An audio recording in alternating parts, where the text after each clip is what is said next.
যার যেমন মন তার তেমন ধন। হরি বল। এইবার গৌর ভবিনী বলছে যে কৃষ্ণ পক্ষে আমি জলের কাছে চাঁদ দেখেছি। সেই চাঁদ দর্শন করছে কারা? নবদ্বীপের ভক্ত যারা। তাই ভাবু করছি সবার ভাগ্যে কিন্তু জুটবে না সেই চাঁদ দর্শন করা, সব ফুলের ভাগ্যে জুটে না গোবিন্দের চরণ লাভ করা, সব মানুষের ভাগ্যে জুটে না ভগবানের নাম গুণগান শ্রবণ করা। আমরা যারা মানুষ করে জন্ম নিয়েছি এটা হচ্ছে ভজন যোগ্য দেহ। কজন আছে ভজন যোগ্য দেহ পেয়ে আমরা সাধনায় মত্ত হয়ে থাকি, ভজনে মত্ত হয়ে থাকি না। তাই ভাবে বলছে তোরা দেখবি যদি আর নবনা নাগরিক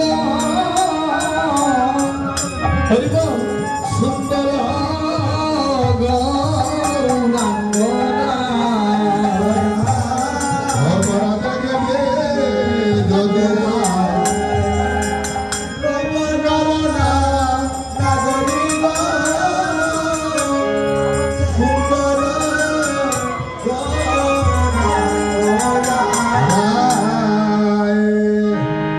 মানব দেহের সমস্ত কিছু ভগবানের সেবা লাগানো যায়। তাই আজকে যে শুভরাত্র পেয়েছি এখানে শুভরাত্র আর কোনোদিন ভাগ্যে জুটতে পারে না, অজুটতে পারে। রাত পোহালে বলবো আমরা কি সকাল। সকাল কেন বলা হয়?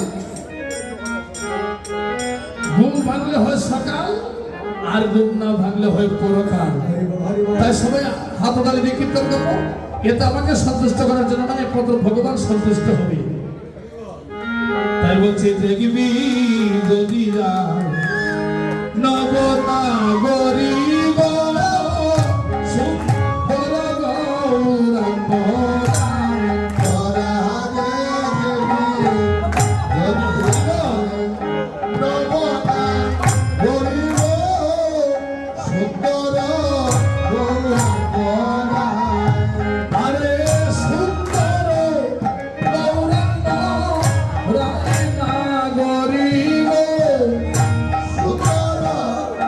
গৌরাঙ্গ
জন্য